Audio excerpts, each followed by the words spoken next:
एक औतन तरह से देता हूँ दूसरी राम सुंदर जी महाराज द्वारा बिना शीर्ष सत्याने को 5 बजे श्री मुरली नंबर प्रार्थना कर दुकान की दे दे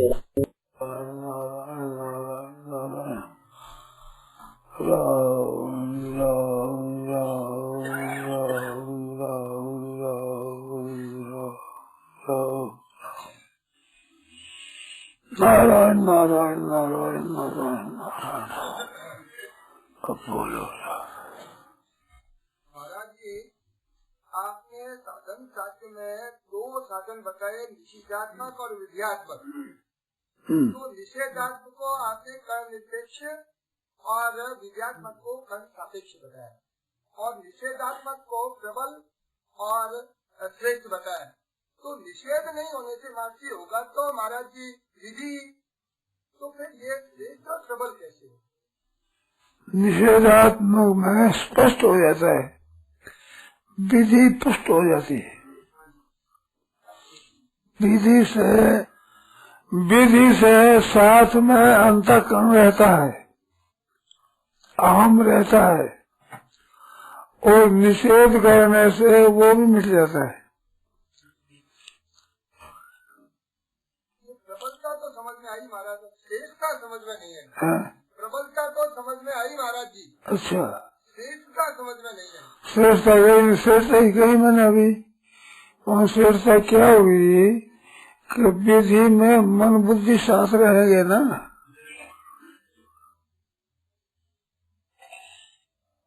जैसे झाड़ू दिया जाए तो झाड़ू देने पर कूड़ा करकट दूर हो जाता है, और झाड़ू भी के कूड़ा करकट के साथ में झाड़ू भी साथ में जाते जाते दूर हो जाता है, झाड़ू को फेंक देते हैं। तो निषेधात्मक में निषेध किया जाए वो वृत्ति भी तो नहीं रहती, विधि में वृत्ति रहती है। विधि होना सत है, चेतन है, आनंद स्वरूप है, सत स्वरूप है, चित स्वरूप है, आनंद स्वरूप है। तो ऐसा चिंतन होगा तो मन बुद्धि चिंतन साथ में रहेगा ना।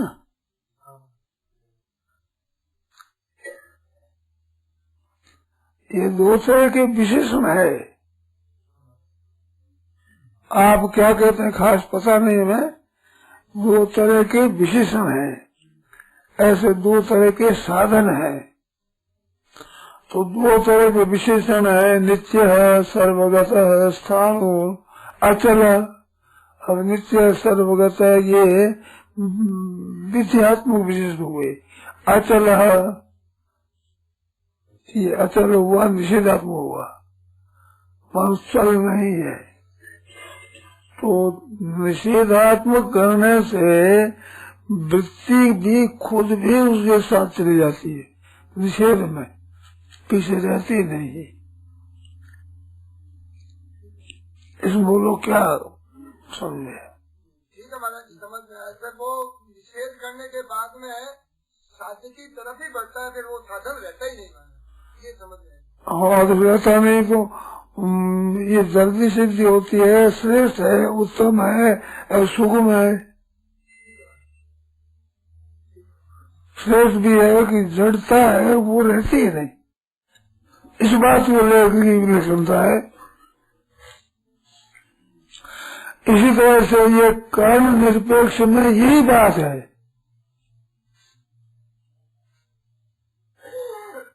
कर्ण सापेक्ष में कर्ण साथ रहता है। मन से चिंतन है, मन से अनुसार मन से ध्यान करना चाहिए, बुद्धि से चिंतन करना चाहिए, निश्चय करना चाहिए, निश्चय करो बुद्धि से, तो बुद्धि साथ रहेगी ना। नहीं तो निषेध कर दिया कि वहाँ पर भाई ये तो वहाँ न गच्छति, या वहाँ वाणी नहीं जाती, या मनसा न मनुष्य, मन मनन नहीं करता, जहाँ दृष्टि नहीं जाती, वहाँ स्रोत नहीं जाती, कोई भी इंद्रिय वहाँ गम नहीं है, इनसे रहित है। तो रहित करने से ये कर्ण स्वतः अलग हो जाता है ना। तत्व से कर्णों को खुद को अलग करना ही पड़ता है। क्योंकि विवेक प्रधान साधन है। विवेक दो चीज का अलग अलग जानने का नाम विवेक है। तो विवेक करते करते जड़ता का निषेध होते ही चिन्मयता केवल हो जाती है। तो विवेक फिर विवेक नाम न रहकर बोध हो जाता है। वो विवेक ही बोध में परिणत हो जाता है, ज्ञान स्वरूप हो जाता है। केवल ज्ञान स्वरूप बोध ही रहता है। निषेध करते करते निषिद्ध वस्तु सब निषिद्ध हो जाती है। तो बात क्या रहता है, वो चित्त रूप, चित्त स्वरूप, आनंद स्वरूप, सत स्वरूप स्वतः रहता है। एक स्वतः का विधान करें, चेतन है, सत है, आनंद है, घन है, ऐसा कहें। जैसे ईश्वर अंश जीव अविनाशी, चेतन अमल सहज सुखराशि। तो ईश्वर अंश जीव अविनाशी अमल ये निषेध हुए। ईश्वर अंश जीव अविनाशी, चेतन और अमल और सहज सुखराशि, इसमें निषेध दोनों आए हैं। एक विशेष ना विशेष, इसमें भी दोनों है। तो दोनों होने से बात दोनों से तत्व तो एक ही क्या हो गए। अचल कहो तो उसी को, अविनाशी कहो तो उसको, चेतन कहो तो उसको, सुख राशि कहो तो उसी को ही। वर्णन तो उसी का ही है, परंतु उसी का वर्णन दो ढंग से है। एक निषेधात्मक है, एक विद्यात्मक है। ये दो तरह के विशेषण माने गए परमात्मा तत्व के। और वास्तव में परमात्मा तत्व के विशेषण नहीं है। ये विशेषण तभी तक है जब तक विवेक है। विवेक में विशेषण होते हैं। और विशेषण ये विवेक न रहकर जब बोध रह जाएगा तत्व एक ही, तब वो विशेषण भी नहीं रहेंगे, विशेषण भी नहीं रहेंगे। अनुपमेय हो जाएगा वो, तो उपमा कोई दे नहीं, जिसको अनुपमेय हो जाएगा उपमा दे ही नहीं, उपमा है नहीं। अपने तो स्वतः सिद्ध हो जाएगा। तो ये बात हमें अच्छी लगती है, साधक के लिए ज्यादा उपयोगी मालूम देती है। वे हमारे जैसे मालूम दे हम तो कहते हैं है निश्चय से। तो साधक खुद निश्चय करे कि जिस तरह से हम ठीक बोध हो वैसा करे। मेरा कहना ही करेगी, कोई आग्रह नहीं है। जैसे मैं कहूँ जैसे ही करे। परमात्मा तत्व की प्राप्ति के लिए कई तरह के तरीके हैं, कई तरह के साधन है, कई तरह की प्रणाली है, रीति है तरह तरह की। अब किसी के कोई रीति ठीक बैठती है, किसी की रुचि नाम वैचित्यास, रुचि नाम वैचित्यास, रुचि की विचित्रता है। किसी की रुचि इस विषय में, किसी रुचि इस विषय में, किसी में। जैसे भूखा आदमी होता है ना, तो भूख एक होती है और उसका जो भूख का दुख है वो भी एक ही होता है। और भोजन करने के बाद में तृप्ति भी एक ही होती है, कुछ नहीं चाहिए, परंतु रुचि एक नहीं होती। भोजन करने की रुचि अलग अलग होती है। कि दाल भात अच्छा लगे, साग रोटी अच्छे लगे, किसी आलू पराई अच्छा लगे, किसी सीरा अच्छा लगे, किसी को कोई भोजन, किसी को भोजन अच्छा लगे। तो रुचियों की भिन्नता है। इस वजह से संसार में दुख और सुख दो है। तो दुख है वो कोई नहीं चाहता, सुख चाहता है। तो सुख चाहता है, सुख में एक रूप हो गई, दुख नहीं चाहता है, इसमें एक रूप हो जाएगी। परंतु जो सुख दोनों रहित होने पर एक होती है, वो विलक्षण होती है चीज। संसार में आप देखो तो भाषा अलग अलग है, वेशभूषा अलग अलग है, व्यवहार अलग अलग है, परंतु रोना अलग अलग है। क्या ये मारवाड़ी रोना है, ये बंगाली रोना है, ये गुजराती रोना है, ऐसे रोने में फर्क है क्या? वो भाषा में फर्क होगा, रिवाज में फर्क होगा, पर रोने में फर्क होगा। कि भाई ये तो मारवाड़ी रोना है, ये रोना तो गुजराती रोना है, ये तो सिंधी रोना है, इसमें फर्क नहीं होगा, एक समान नहीं होगा। ऐसे हंसने में फर्क नहीं होगा। हंसने में क्या फर्क होगा? हंसी में चेष्टा और सही हो सकती है, सब कुछ हो सकता है, पर हंसना एक होगा। इस अर्थ क्या हुआ? दुख एक है, सुख एक है। तो परमात्मा तत्व की प्राप्ति नहीं हुए तब तक दुख एक है, सब में संताप है, जलन है, राग है, द्वेष है, हर्ष है, शोक है, संताप है, चिंता है, ये एक ही समान होते हैं और ये मिट जाते हैं तो एक हो जाते हैं। तो एक होकर के फिर एकता होती है। इन दोनों को मिटने पर सुख दुख दोनों सुख दुख के समय कृत्वा इनको समान किया जाए तो समान जब हो जाते हैं तब योग होता है। समत्वम योग हो जाते, समता होने पर उसका नाम योग होता है, उनसे पहले योग नहीं है। दुख संयोग वियोग उसका नाम योग है। दुख के संयोग का वियोग हो जाए तो दुख संयोग वियोग में निषेधात्मक हुआ और समत्व में ये विद्यात्मक हुआ।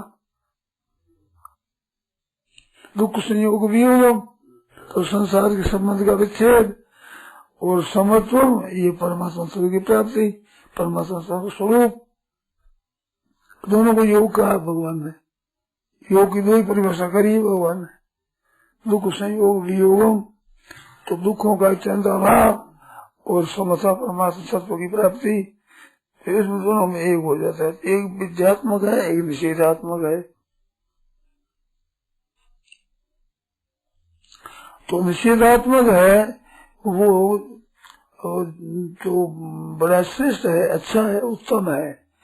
तो निषेधात्मक कहने में साधक के साधारण आदमी उनके तो निषेधात्मक बढ़िया लगता है। विद्यात्मक यद्यपि साक्षात कहने वाला है, निषेधात्मक साक्षात न कह करके और विधि निषेध से कहता है वो, तो निषेध से कहता है उसकी अपेक्षा विधि से कहता बढ़िया होता है। विधि से कहना है ना वो विलक्षण है क्योंकि साक्षात कहना है उसको, परंतु वास्तव में परमात्मा तत्व है वो विधि और निषेध दोनों से रहित है। वहाँ ना विधि है ना निषेध है, ये दो समझने के लिए है। इसने एक दूसरी तरह से विवेचन आया है। जैसे रस्सी में सांप दिखे तो सांप दिखता है, सांप ने भय लगता है, तो उसमें कहा जाए भी सांप नहीं है रस्सी है, ऐसा दो कहना पड़ता है उसको। पर एक आदमी है तो भय नहीं लगा उसको, सांप का भय तो नहीं लगता पर दिखता सांप है। अगर एक जो भयभीत हो गया जावे तो भयभीत उसको है, उसको दो कहना पड़ेगा कि सांप नहीं है, सांप नहीं है कहना होगा। सांप नहीं है तो विश्वास होगा उसके वक्ता पर, तो सांप का भय मिट जाएगा। उसके बाद कहना सांप है, जिसके भय नहीं है उसको कहना सांप है, रस्सी है, सांप है ही नहीं, तो उसको सांप नहीं है ये कहने की जरूरत नहीं, क्यों भय तो है ही नहीं उसको। क्या चीज है, ये चीज क्या है पता नहीं है, रस्सी है सांप है क्या है, रस्सी यहाँ वो कर डाली रस्सी ठीक है, उसको एक ही कहने की जरूरत है। तो ऐसे प्राय संसार में ऐसे बहुत कम है कि जिसके संसार का असर न पड़ा हो। राग द्वेष हर्ष शोक राजी नाराजी अनुकूलता प्रतिकूलता ये दो तरह की जिसके न होती हो ऐसे आदमी बहुत कम मिलेंगे आपको। ये विकारों वाले ही मिलेंगे। तो विकारों वालों के लिए निषेध करना बहुत ज्यादा उपयोगी है। ख्याल रहा ना, संसार नहीं परमात्मा है। हाँ संसार नहीं है परमात्मा है, तो संसार नहीं का निषेध करना पड़ता है। तो निषेध करना पड़ता है जिनके लिए कि संसार से विकार पैदा होते हैं। इस वास्ते पहले वैराग्य कहा। तो वैराग्य क्या करता है कि वैराग्य निषेधात्मक का निषेध करता है। तो निषेधात्मक है उसे अलग करते हैं। वैराग्य राग रहित हो गया, राग रहित होने पर परमात्मा तत्व की प्राप्ति की बात बताते हैं। और राग रहते हुए बताते हैं तो राग रहने पर उसे समझ नहीं सकता, सीख सकता है। उनके ठीक बात अनुभव में नहीं आ सकती, सीख तो सकता है। वो सत्य है, चेतन है, आनंद है, रूप है, ईश्वर है, परमात्मा है, ऐसा सीख जाएगा। परंतु ये जो निर्विकार नहीं होगा और विकारों को बल मिल जाएगा कि विकार है ये तो मन में आते हैं, इनकी क्या बात है, वास्तव में तो परमात्मा तत्व है ये है। तो ये बातें ज्यादा रह जाएगी, सीखना ज्यादा रह जाएगा। तो ये कर्म सहित होगा। कर्म सापेक्ष होगा और कर्म निरपेक्ष होगा, उसमें निषेधात्मक मुख्य चलेगा। विवेक जहाँ रहेगा और निषेध विशेष करेगा तो वो एक उपयोगी ज्यादा होगी बात। रस्सी में सांप में तो रस्सी कहना बड़ी श्रेष्ठ बात है, सांप नहीं है कहना जरूरत नहीं है। किसके लिए दर्द नहीं है कि जिसने सांप से जिसके असर नहीं पड़ा उसको, और सांप से जिसके असर पड़ गया है उसको सांप नहीं है ये कहना बहुत ज्यादा उपयोगी है। रस्सी है ये कहने की जरूरत ही नहीं है, भय मिटा दो फिर क्या है, जो हो चाहे सांप हो चाहे रस्सी हो। रस्सी हो सकती है, जल की धारा हो सकती है, माला हो सकती है, पृथ्वी फट गई हो उसमें से दरार हो सकती है, ऊपर कोई मंद छाया हो, किसी लकड़ी की छाया हो सकती है, कहीं हो सकता है। सांप नहीं जरूरी है, सांप नहीं है ये जरूरी है, फिर कुछ भी हो कोई अर्थ नहीं है।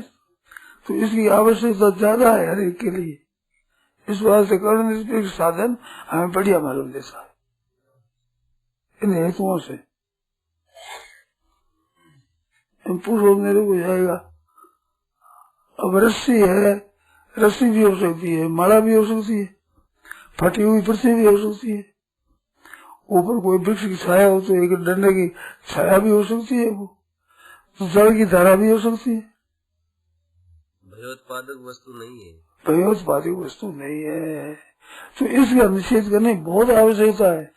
संसार के विकार होते हैं, विकारों की तरफ ख्याल नहीं होता, विशेष करके पढ़ाई करा करके तत्व की बात ही विशेष कही जाती है, वही सिखाई जाती है, उसका ही अभ्यास कराया जाता है, उसके चिंतन कराया जाता है, इसमें तो विशेषता से जोर दिया जाता है।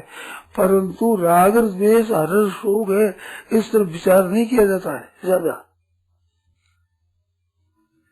और इसमें विवेक वैराग्य पहले बाता है, साधन साधन चतुष्ट संपन्न हो तो विवेक होगा, विवेक वैराग्य होगा, विवेक होगा तो वैराग्य होगा ही। विवेक होने पर वैराग्य आप साफ हो जाएगा। सत असत का, नित्य अनित्य का, सार असार का, हे उपादेय का ठीक विवेक होगा तो विवेक जितना जोरदार होगा साफ उतना ही वैराग्य तेजी का हो जाएगा, होगा ही आप साफ ही। निस्तत्व चीज है उसको निकाल देगा। आप रसोई बनाओ, साग बनाओ, आप किसी फल को ले तो उसके छिटका भी ये छिलका दूर कर दिया, उसको ठीक ठीक लिया, ये चीज निकाल दी, इसे ठीक कर दिया तो इसके अंदर वो चीज साफ हो जाती है एकदम ही। इस तरह से विवेक है, संसार जो दुखदायी है वो दुखदायी चीज है वो दूर कर दी है, फिर वह है जो रह जाएगा आपसे अभी, वो दूर हो सकता नहीं। ये दृष्टांतों में तो दोनों दूर हो जाएंगे, फर्श हो जाए दोनों दूर हो जाएगा, पर पारमार्थिक तत्व में आप विचार करोगे तो जड़ता है, असत है, इसकी निवृत्ति होगी। सत की निवृत्ति हो सकती नहीं, संभव नहीं है, असंभव है, वो आप साथ रह जाएगी, उसका निषेध कोई कर सकता नहीं, सामर्थ्य नहीं है। तो वेद से जड़ता का निषेध करना ये मुख्य है, विधि की अपेक्षा ज्यादा आवश्यक है, क्योंकि हमारे ज्यादा संसार को लेकर राग और द्वेष और हर्ष और शोक और चिंता और भय उद्वेग और हलचल जो कुछ हो रहे हैं वो संसार को लेकर के ही हो रहे हैं। अब ये सब रहते हुए इस तरह विचार कुछ नहीं किया जाए, वो सच्चिदानंद है, सत है, व्यापक है, परिपूर्ण है, परमात्मा है, ऐसा ऐसा कहा जाए, विवेचन किया जाए, तो ये सब विवेचन करने पर वो बातें सीख तो जाएंगे, पर थोड़ा सा नुकसान हो जाएगा तो वो हलचल हो जाएगी, कोई मर जाएगा नुकसान हो जाएगा, बीमारी हो जाएगा नुकसान हो जाएगा, उसके विकार अंतःकरण में रहने वाले ये जल्दी दूर नहीं होंगे। और पहले से निषेध किया जाए, बेपरवाह की जाए तो लापरवाही से इस बात से कारण निरपेक्ष चीज है, ये बहुत ऊंची दर्जे की चीज है, बढ़िया चीज है। ये साधन की अंतिम सीमा है, ऐसा समझ में आया? हाँ, अंतिम ही हो जाएगा, आरंभ और अंतिम दोनों हो जाएगी, ठीक तरह हो जाएगा। इस बात से ये बात अपने लिखी है कि विवेक ही बोध में परिणत हो जाएगा। विवेक जब तक दो चीज रहेगी तब तो विवेक संज्ञा होगी उसकी, और दो पना मिटते ही विवेक नहीं रहेगा, विवेक के ज्ञान हो जाए, बोध हो जाएगा, तो बोध वो स्वरूप ही है। तो विवेक में आधा तो बोध ही है, आधा अबोध है। और उसमें जो चिंतन करने में वहम तो होता है, तत्व का विशेष मानो विशेष इसकी प्राप्ति हो रही है, और है दोनों बातें ही बातें नहीं। विवेक निरपेक्ष में जड़ता का निषेध होता है, तो निषिद्ध वस्तु है जो छूटती चली जा रही है, और विहित वस्तु है, विधि विहित है, वो होती चली जा रही है। और विहित का ही विशेष करके अभ्यास किया जाए, श्रवण किया जाए, मनन किया जाए, इसी का चिंतन किया जाए, इसी का अभ्यास किया जाए, तो अभ्यास पोला होता है, पोला। तो वो अभ्यास इतना काम नहीं देगा, भगत पर वो काम नहीं देगा। वो कहता हूँ लोग उगता जाते हैं, क्या करते हैं। इस बात से कहता हूँ मैं पागलपन से नहीं बोलता हूँ, मैं होश में बोलता हूँ, बेहोश नहीं है, मैं पागल नहीं हूँ। ऐसा कहना पड़ता है, उसमें पागल है ही है नहीं। तो तत्व कारण नहीं, कारण रहित है। यही तो हमें बता, साधन के ऊपर एक पंक्ति लिखी थी, वो छापड़ में गलती कर दी, वो छापी नहीं है। वह लिखा था कि साधन और साध्य, तो साधन कर्ण सापेक्ष और निरपेक्ष, और साध्य कर्ण रहित। विवेचन में तो आ गया, विवेचन में आ गया, शीर्षक में लिखी हुई थी कि साधन तो कर्ण सापेक्ष कर्ण निरपेक्ष, और साध्य कर्ण रहित। सापेक्ष क्या रहित है, वो कर्ण है ही नहीं, तो है ही नहीं। इसमें पहुंचने में निरपेक्ष वाला जल्दी पहुंचेगा, सापेक्ष वाला जल्दी नहीं पहुंचेगा। इस आता नहीं ख्याल में, बिल्कुल निर्भयता है। हाँ, निर्भयता है, एकदम ठीक बोध के पास पहुंचे एकदम। नारायण नारायण नारायण नारायण नारायण। आप जितना विवेचन करोगे, जितनी शंका करोगे, जितने इसमें संदेह उठाओगे, जितनी